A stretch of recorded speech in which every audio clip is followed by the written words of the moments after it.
ভালো লক্ষণ নয়, খুবই বাজে লক্ষণ। বিচার একটা বিচারের অন্য জিনিস, পলিটিক্স হচ্ছে অন্য জিনিস। জজ জজিয়তি করুক, জজ রাজনীতি করা যেন না করে। জজ রাজনীতি করলে খুব মুশকিল আছে। জজ যদি বলে যে আমি পলিটিক্যাল লিডারদের মতো ডেলি আমার প্রচার চাই, তাহলে কিন্তু খুব মুশকিল হয়ে যায়। জজের কাজ প্রচার চাওয়া নয়, জজের কাজ হচ্ছে বিচার করা, এবং সেই বিচার করার কাজটা খুব কঠিন কাজ। It's not a very easy work to do. কলকাতায় কয়েকটা প্রশ্ন তো উঠছেই স্বাভাবিকভাবে। প্রথম হচ্ছে দুর্নীতি, তৃণমূল নেতাদের মন্ত্রীদের গ্রেফতার করা, দ্বিতীয়ত সিবিআই তদন্ত, তৃতীয়ত অভিজিৎ গাঙ্গুলি। আজকের রায়ে কি মনে করছেন সবগুলোই ভুল প্রমাণিত? আপনি যে প্রথমটা বললেন, প্রথমটা যে বা দ্বিতীয়টার সঙ্গে এই রায়ের কোনো সংযোগ নেই। যে গ্রেপ্তার হয়েছে, যার বিচার হচ্ছে, সে গ্রেপ্তার হচ্ছে, বিচার হচ্ছে, বিচার হবে, তার জন্য কোনো অসুবিধা নেই, তাতে কোনো। সেকেন্ডটা বললেন সিবিআইয়ের তদন্ত হেন তেন, তার সঙ্গে এর কোনো সম্পর্ক নেই। সম্পর্কটা হচ্ছে এই 32,000 চাকরিতে কোনো করাপশন হয়েছে কিনা, সেই করাপশন কেউ প্রমাণিত করতে পারেননি। শুধু অভিজিৎ গাঙ্গুলি শুধু বলে গেছিলেন করাপশন করাপশন করাপশন। আরে করাপশনটাকে প্রুভ করতে হবে, সেটাই তো আজকের জাজমেন্টে। কে বলেছে করাপ্টেড? ওনার নিজের পারসেপশনে করাপশন বললে তো হবে না, এইটাই ওনার ভুল। ওটাই উনি পলিটিক্যাল ভিন্ডিকটিভনেস নিয়ে, পলিটিক্যাল মোটিভ নিয়ে উনি এটা করেছিলেন, সেটাই ভুল। যদি কেউ করে এরকম পলিটিক্যাল ভিন্ডিকটিভ অ্যাটিটিউড নিয়ে, শুধু সিপিএম এর লোকগুলোকে দেখার জন্য যদি কোনো কেউ করে, তাহলে সে কিন্তু অন্যায় করবে। আজকে দাদা সুপ্রিম কোর্টে আরেকটা রায়, যেটা জানেন আপনি, যে এই যে অনুপ্রবেশকারী বলা হয়, আজকে সুপ্রিম কোর্ট বলেছে সোনালী খাতুনকে ইমিডিয়েট ফিরিয়ে আনো। এটাও তো একটা বড় বিষয়। সোনালী খাতুন প্রাথমিকে 32,000 চাকরি বহাল, অভিজিৎ গঙ্গোপাধ্যায়ের রায় খারিজ। 2023-এ 32,000 চাকরি বাতিলের রায় খারিজ। দেখুন কি স্লোগান উঠছে, দেখুন।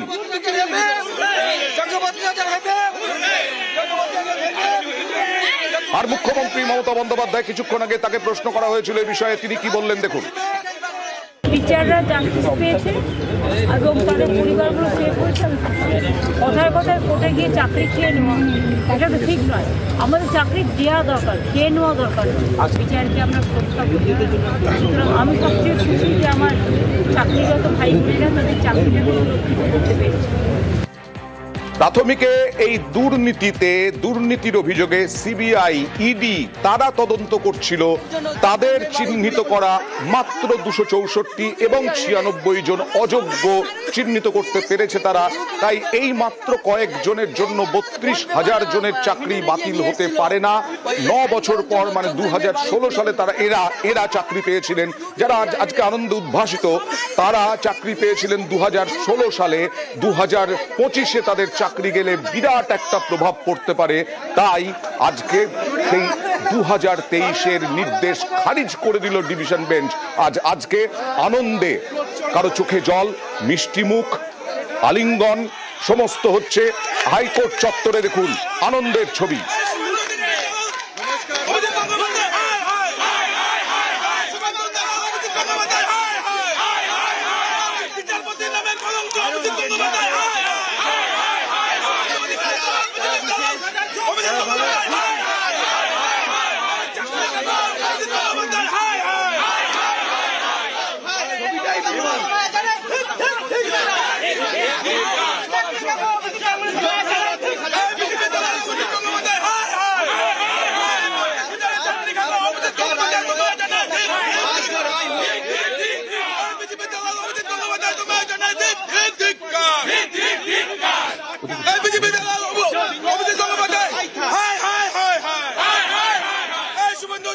অভিজিৎ গঙ্গোপাধ্যায়ের রায় খারিজ হওয়ার পরে কোর্ট চত্বরে, হাইকোর্ট চত্বরে বহু শিক্ষক তারা উপস্থিত ছিলেন এবং তারা এই পালন করছেন।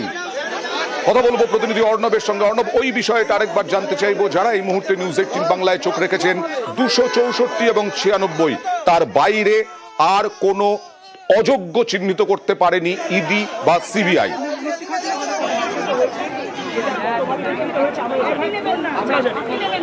একেবারে তাই। আদালত ডিভিশন বেঞ্চের চোখে চিহ্নিত দাগি 264, সিবিআই এবং ইডি তাদের তথ্য বলছে একই সঙ্গে 96 জন যারা ন্যূনতম যোগ্যতম না থাকা সত্ত্বেও চাকরি পেয়েছিল সেই সংখ্যাও তারা কিন্তু এজলাসে জমা দিয়েছিল। এই 264 এবং 96 যে চাকরি চিহ্নিত অযোগ্য ছিল তাদের কিন্তু ইতিমধ্যেই চাকরি থেকে বাদ দেওয়া হয়েছে, এমনটা আদালতে জানিয়েছে প্রাথমিক বোর্ড। যদিও 264 যারা ট্রেন ছিল তারা সুপ্রিম কোর্টের আদেশে আবার তারা রিইনস্টেট হয়, তারা নিজের চাকরিতে পুনরায় ফিরে এসছে। এই অবস্থায় চিহ্নিত দাগি বা কারা অযোগ্য এটা চিহ্নিত করার যাদের উপরে দায়িত্ব ছিল সেই কেন্দ্রীয় এজেন্সি সিবিআই বা ইডি তারা নির্দিষ্ট করে তথ্য তুলে আনতে পারেনি। তাদের শুধু ইনভেস্টিগেশন নয়, তারা চার্জশিট জমা দিয়েছে, তারপর অতিরিক্ত চার্জশিট জমা দিয়েছে এবং বেশ কিছুটা সময়, অনেকটা সময় তারা পেয়েছে, কিন্তু এখনো পর্যন্ত ট্রুথফুল কিছু তুলে আনতে পারেনি। কাজেই এখন যা দাঁড়ালো, অর্থাৎ একক বেঞ্চ 2023 সালে 12 মে যে জাজমেন্ট দিয়েছিল বিচারপতি অভিজিৎ গঙ্গোপাধ্যায় তত্ত্বাবধায়ক বিচারপতি, সেই জাজমেন্টে বলা হয়েছিল অ্যাপটিটিউড টেস্ট হয়নি। কিন্তু অ্যাপটিটিউড টেস্ট হয়নি তার প্রামাণ্য নথি কোথায়, তথ্য কোথায়? এক্ষেত্রে বিচারপতি অভিজিৎ গঙ্গোপাধ্যায় তার 12 মে 2023-এর জাজমেন্টে সেখানে তিনি উল্লেখ করেছিলেন যে ইন ক্যামেরা রুদ্ধদ্বার শুনানিতে বিভিন্ন জেলা থেকে তিনি ইন্টারভিউয়ারদের ডেকেছিলেন, তাদের বয়ান লিপিবদ্ধ করেছিলেন এবং সেই বয়ানে একাধিক ইন্টারভিউয়ার নাকি সাক্ষী দিয়েছিল। যেহেতু ইন ক্যামেরা তাই আমরা নাকি বলছি, কিন্তু জাজমেন্টের কপি থেকে আমরা যেটা দেখেছি এই ইন্টারভিউরা সাক্ষী দিয়েছিল তাদের কাছে অ্যাপটিটিউড টেস্ট কিভাবে নিতে হবে তার কোনো নির্দিষ্ট গাইডলাইন ছিল না, বা এই অ্যাপটিটিউড টেস্ট এটা কি তারা অনেকেই জানে না। কাজেই সিঙ্গেল বেঞ্চের বিচার পর্যবেক্ষণে এটা সামনে এসেছিল বা জাজমেন্টে সামনে এসেছিল অ্যাপটিটিউড টেস্ট হয়নি। প্রাথমিক শিক্ষক নিয়োগের 2016 সালের যে নিয়োগ প্রক্রিয়া তার যে বিধি, সেই বিধিতে এই নিয়োগ প্রক্রিয়ার একটা অংশ ছিল অ্যাপটিটিউড টেস্ট। কাজেই অ্যাপটিটিউড একটু সঙ্গে থাকো, এই ব্যাপারটা নিয়ে আবার আসবো তোমার কাছে কিছুক্ষণের মধ্যেই। ম্যানের কাছে গুড ম্যান হওয়া, গুড উইল তৈরি করা, নিজস্ব একটা ইমেজ জাহির করার জন্য এই রাত তার বলির পাঁঠা করা হয়েছিল এই 32,000 ফ্যামিলিকে। কোনো প্রমাণ ছাড়াই উনি একটা নির্দিষ্ট নিজের চিন্তা ভাবনার উপর কেন্দ্র করে কিছু জনকে ওনার পরিচিত লোক বা ওনার পরিচিত জায়গা থেকে ডেকে এনে এরকম একটা রায় যেটা দিয়েছিলেন, তাই আমরা 3 বছর ধরে আমরা একটা অনিশ্চিত জীবনযাপনের মধ্যে দিয়ে যাচ্ছিলাম, দোলাচলের মধ্যে দিয়ে যাচ্ছিলাম। আজকে রায় এত কাউন্সিলকে এতদিন ধরে শুনানি দিয়ে এবং সমস্ত কাউন্সিলের যে সাবমিশন সেটাকে রেকর্ড করে এবং সমস্ত দিক বিচার করে আজকে ডিভিশন বেঞ্চ অত্যন্ত দ্রুততার সাথে যে জাজমেন্ট দিয়েছে তাতে অভিজিৎ গঙ্গোপাধ্যায়ের যে জাজমেন্ট সেটাকে সেটিসফাইড করা হয়েছে এবং যাদের চাকরি চলে গেছিলো সেই চাকরি বহাল থাকলো। এবং এর সাথে সাথে যেটা সোশ্যাল সাইড আমরা বলবো, কারণ আমি একটি মাত্র অ্যাসোসিয়েশন বঙ্গীয় প্রাথমিক শিক্ষক সমিতির পক্ষ থেকে অ্যাপিয়ার করেছিলাম, যেই সংগঠন একমাত্র সংগঠন এখানে মামলা লড়েছে। সেক্ষেত্রে পশ্চিমবঙ্গের যে বেহাল শিক্ষা ব্যবস্থা সেটা নিশ্চয়ই পুনরুদ্ধার হবে। এই শিক্ষকরা যদি তাদের যোগ্যতার সাথে যেভাবে কাজ করেছেন সেটিও ডিভিশন বেঞ্চ রেকর্ড করেছে যে এই শিক্ষকদের বিরুদ্ধে কোনো রকম কোনো অভিযোগ আসেনি, অতএব সেটা আবার বেহাল অবস্থাটা নিশ্চয়ই ফেরত আসবে, এই আশা আমরা রাখতে পারি। এই যোগ্য যেভাবে করা গেল না বলি, যেভাবে করা গেল না বলি কি বেনিফিট অফ ডাউট মানবিকতার খাতিরে এই চাকরি বহাল রাখবে সেটা পুরো জাজমেন্ট না পড়লে বলা যাবে না। তবে সিবিআই এর বক্তব্যটা রেকর্ড করেছে ডিভিশন বেঞ্চে, যেই পোর্শনটা জজ সাহেব পড়েছেন তাতে বলেছেন যে সিবিআই যতদূর পর্যন্ত ইনভেস্টিগেশন করেছেন এবং চার্জশিট জমা দিয়েছেন তার ভিত্তিতে যাদেরকে চিহ্নিত করা গেছে তাদেরকে বাতিল করা হবে, কিন্তু তাছাড়া বাকি সবটাই কিন্তু অ্যাজামশন প্রিজামশনের ওপরেই হয়েছে। সেরকম কোনো কংক্রিট ডেফিনিট যেটাকে বুলেট পয়েন্ট সেটা তথ্য নেই কোর্টের কাছে, সুতরাং এই অবস্থায় এটা করা যাবে না। কার্তিক কুমার রায় আমার সাথে বঙ্গীয় প্রাথমিক শিক্ষক সমিতির। তার মানে এই আইনজীবী যেটা বললেন যে আদালত অনুমান সাপেক্ষে 32,000 চাকরি বাতিলের নির্দেশ দিয়েছিল। অর্ণব, একেবারে তাই। প্রাথমিক শিক্ষকদের যে সংগঠন তাদের তরফে একমাত্র তারাই মামলাকারী ছিল, নির্দিষ্টভাবে সংগঠনের কোনো মামলা করা হয়নি। আমার সঙ্গে রয়েছে আনন্দ হান্ডাবাবু, তাই তিনিও এই মামলার সঙ্গে যুক্ত ছিলেন।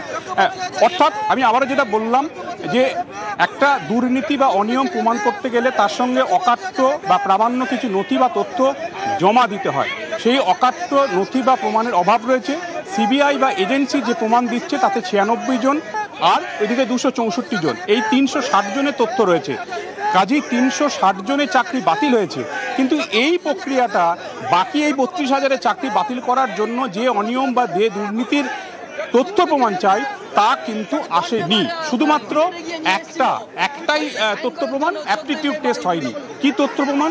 তথ্য প্রমাণ নেই, শুধুমাত্র আদালতে অভিযোগ এসেছিল একজন সাংবিধানিক আদালতের বিচারপতি হয়ে একটা রোয়িং এনকোয়ারি করেছিলেন, সেটা জুডিশিয়ারির পক্ষে সঠিক কাজ নয় বলে ডিভিশন বেঞ্চ পর্যবেক্ষণ রাখছে।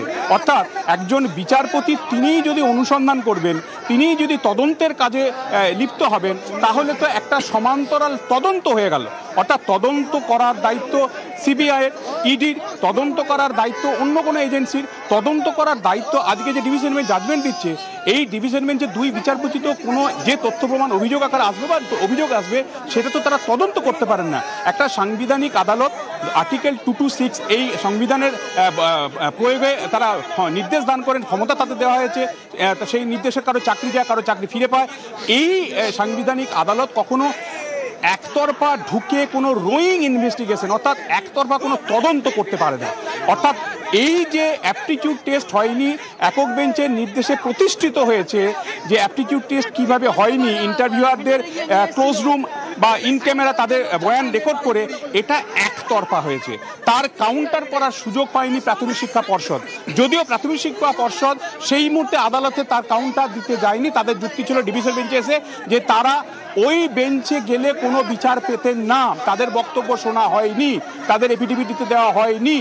এই জায়গায় অর্থাৎ একটা নিয়োগ প্রক্রিয়া, তার লিখিত পরীক্ষা, এখানে টেট টিচার এলিজিবিলিটি টেস্ট, টেটের পরপর ধাপ রয়েছে, ইন্টারভিউ হবে, অ্যাপটিটিউড টেস্ট হবে, কাউন্সিলিং হবে, তারপর চাকরি।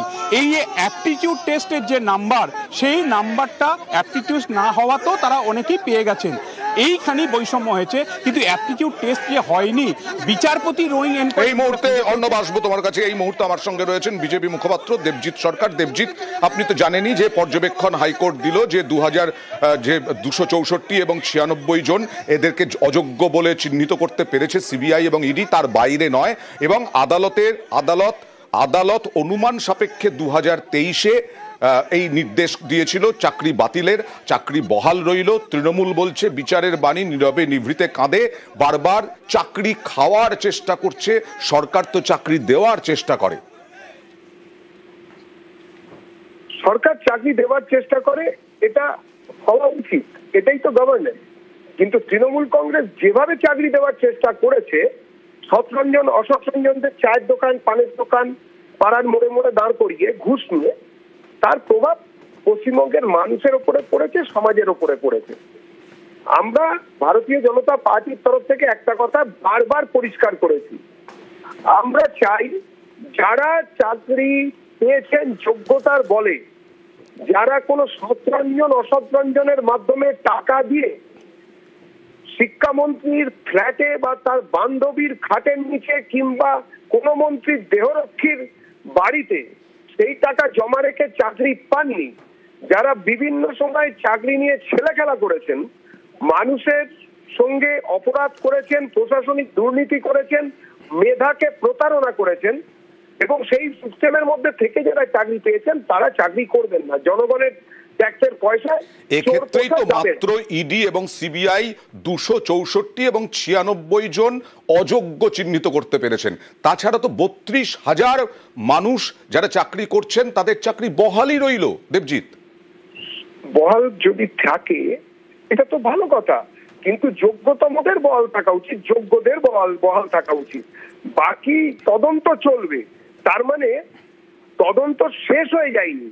এবং মহামান্য ডিভিশন বেঞ্চ একথা বলেননি যে তদন্তটাই শেষ হয়ে গেছে, সবাই সন্দেহের ঊর্ধ্বে। যারা রইলেন তাদের মধ্যে যদি কেউ এইরকম ব্ল্যাক শিপ থেকে থাকেন, তারাও এখন থেকে ভাবতে থাকুন, তাদের কিন্তু চাকরি যেতে পারে। আমরা কারো চাকরি খাওয়ার পক্ষে নই, কিন্তু বেআইনিভাবে দুর্নীতিগ্রস্ত অবস্থায় চাকরি করা, এটার আমরা তো প্রতিবাদ করবই, এটাই তো স্বাভাবিক। বেশ।